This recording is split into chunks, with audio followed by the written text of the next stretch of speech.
이미 제 채널에서는 스테이블 코인을 절대로 도입해서는 안 된다는 영상을 올려두었습니다. 그 영상에서는 스테이블 코인이 한국 경제와 통화 정책, 금융 안정에 어떤 구조적인 리스크를 가져오는지 리스크 관점에서 정리했습니다. 기대 통화의 규모는 유로 기반 스테이블 코인과 비길 경우 겨우 GDP의 0.003%밖에는 안 된다는 거지요. 현재처럼 디지털 화폐로서는 유통이 잘 안 될 경우 말이지요. 그런데 오늘은 정반대 방향에서 이야기를 시작해 보려고 합니다. 그럼에도 불구하고 우리가 왜 원화 기반 스테이블 코인, WSC를 고민할 수밖에 없는지, 왜라는 질문에 대한 답을 정리해 보려는 것입니다. 많은 분들이 이렇게 물어보실 수 있습니다. 유로 스테이블 코인도 거의 안 쓰이는데 도대체 누가 원화 스테이블 코인을 쓰겠느냐? 우리도 어차피 WSC 안 쓸 건데 이걸 만들어서 뭐 하느냐? 겉으로 보면 아주 상식적인 질문처럼 들리죠. 그런데 그게 디지털 화폐로서 유통이 시작되면 상황은 달라집니다. 이미 다른 영상에 말씀드렸듯이 우리 국가 GDP의 50%까지도 될 수 있습니다. 조금 먼 미래의 이야기이기는 하지만요. 미래의 이야기는 제외하고 향후 5년에서 10년 정도 디지털 화폐가 아직 활성화가 안 된 경우도 나쁘지는 않습니다. 오늘은 바로 그 이야기를 하려고 합니다. 오늘 영상은 바로 이 누가 지금 원화 스테이블 코인을 쓰겠느냐는 질문에서 출발해서 도입을 반대하던 입장에서도 결국은 도입을 논의할 수밖에 없게 되는 이유를 하나씩 짚어보겠습니다. 첫 번째로 짚고 싶은 포인트는 이것입니다. 지금 글로벌 보고서를 보면 스테이블 코인이 결제와 거래에서 차지하는 비중이 대략 15%에서 20% 수준까지 왔다고 추정합니다. 아직은 숫자가 작아 보일 수 있습니다. 그래서 속으로 이렇게 생각하게 됩니다. 우리는 스테이블 코인 안 쓸 거니까 굳이 만들 필요가 없지 않느냐 하는 생각입니다. 하지만 현실의 선택지는 그렇게 단순하지 않습니다. 우리가 아무것도 하지 않고 있는 사이에 이 비중은 점점 높아질 가능성이 큽니다. 저는 이 비중이 이론적으로는 95%까지도 올라갈 수 있다고 봅니다. 그리고 그 95%를 채우는 것은 우리의 WSC가 아니라 미국 달러 기반 글로벌 스테이블 코인들이 될 것입니다. 결국 진짜 선택지는 우리가 안 쓰니까 안 만들어도 된다가 아니라 우리가 안 만들면 남의 스테이블 코인이 우리 경제 안에서 95%를 차지하게 된다는 쪽에 더 가깝습니다. 두 번째로 디지털 GDP라는 관점에서 생각해 보겠습니다.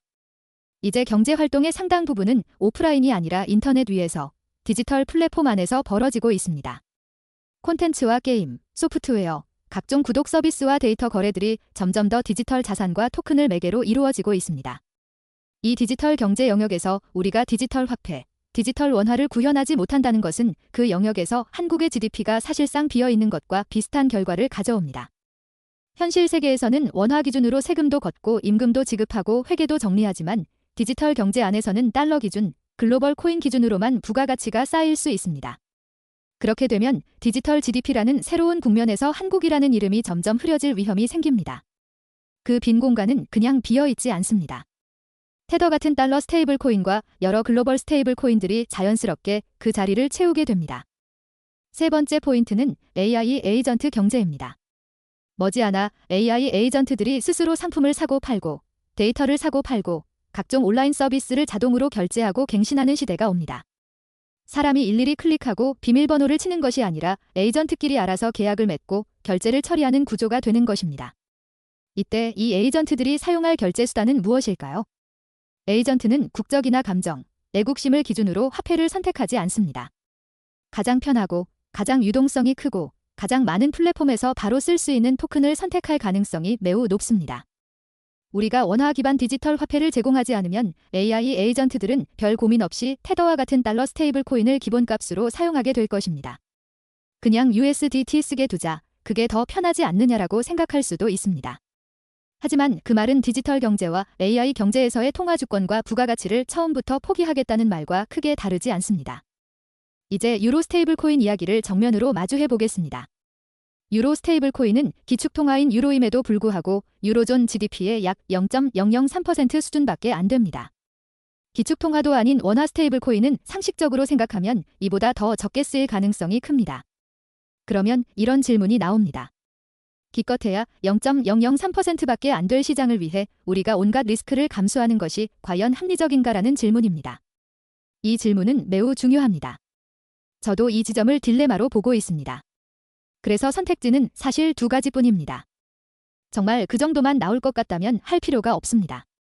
리스크에 비해 얻는 것이 너무 작다면 하지 않는 것이 맞습니다. 반대로 한다면 목표를 0.003%에 두는 것이 아니라 이 시장을 진짜 의미 있는 규모로 키우겠다는 전략과 비전을 전제로 시작해야 합니다. 여기서 한국이 가진 아주 중요한 무기 하나가 등장합니다. 바로 한류입니다. K-팝과 K-드라마, K-예능, K-무비, 웹툰과 게임까지 한국 콘텐츠는 이미 전 세계에서 검증된 수요를 갖고 있습니다. 전 세계 팬들이 실제로 지갑을 열고 결제하고 있는 시장입니다. 우리가 해야 할 일은 이 한류 콘텐츠를 위한 디지털 유통 하이웨이를 설계하고 그 위에 WSC라는 결제 레일을 까는 것입니다. 한류 콘텐츠 유통에 특화된 원화 스테이블 코인 인프라를 구축한다면 우리가 노려볼 수 있는 시장 규모는 유로 스테이블 코인의 0.003%와는 완전히 다른 그림이 됩니다. 저는 계산상으로 테더 전체 규모의 최대 약 6% 정도까지는 도전해 볼 수 있다고 보고 있습니다. 유로 스테이블 코인과 비교하면 유로에 비해 100배 이상 큰 포지션을 노려볼 수 있는 구조입니다. 이 정도의 명확한 타깃과 비전이 없다면 솔직히 말해 WSC를 굳이 할 필요가 없습니다. 조금 더 구체적인 숫자로 들어가 보겠습니다. 한류 유통을 타깃으로 WSC를 설계한다고 가정해 보겠습니다. K-팝과 K-드라마, 게임과 각종 디지털 콘텐츠 결제에 사용되는 연간 총 사용 규모를 대략 450억 달러 정도로 가정할 수 있습니다. 이 토큰이 1년 동안 평균 9번 정도 회전한다고 보면 실제로 시장에 계속 떠 있어야 하는 발행 잔액은 대략 50억 달러에서 200억 달러 범위 안에 들어오게 됩니다. 조금 더 보수적으로 잡더라도 약 110억 달러 수준의 발행량은 현실적인 목표가 될 수 있습니다. 물론 이 숫자들은 여러 가정을 전제로 한 추정일 뿐입니다. 하지만 제가 말씀드리고 싶은 핵심은 아주 간단합니다. 이 정도 규모를 목표로 하지 않을 것이라면 굳이 WSC를 할 이유가 없다는 것입니다.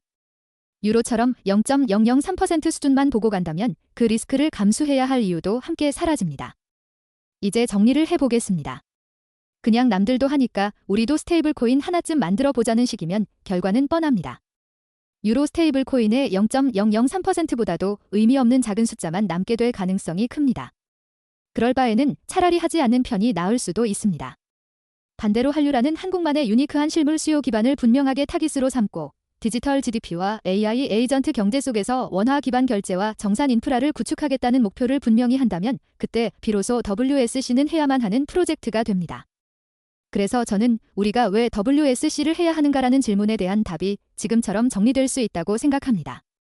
우리가 아무것도 하지 않으면 아무 일도 안 일어나는 것이 아니라 남의 스테이블 코인이 우리 경제를 채우게 된다는 것, 디지털 경제와 AI 경제에서 한국의 GDP가 사라질 위험이 있다는 것. 그리고 한류라는 강력한 무기를 활용한다면 그 반대 방향의 미래도 충분히 가능하다는 것. 오늘 영상이 왜 WSC를 해야 하는가라는 부분에 대해 여러분과 어느 정도 공감이 되었기를 바랍니다. 이제부터는 이 목표를 전제로 어떻게 설계하고 어떻게 리스크를 관리하고 어떤 거버넌스와 규제의 틀 안에서 추진할 것인지, 다시 말해 어떻게의 문제를 가지고 더 치열하게 논의해 보겠습니다. 다음 영상에서는 바로 그 설계와 리스크 관리, 거버넌스 구조를 중심으로 구체적인 방향을 함께 고민해 보겠습니다.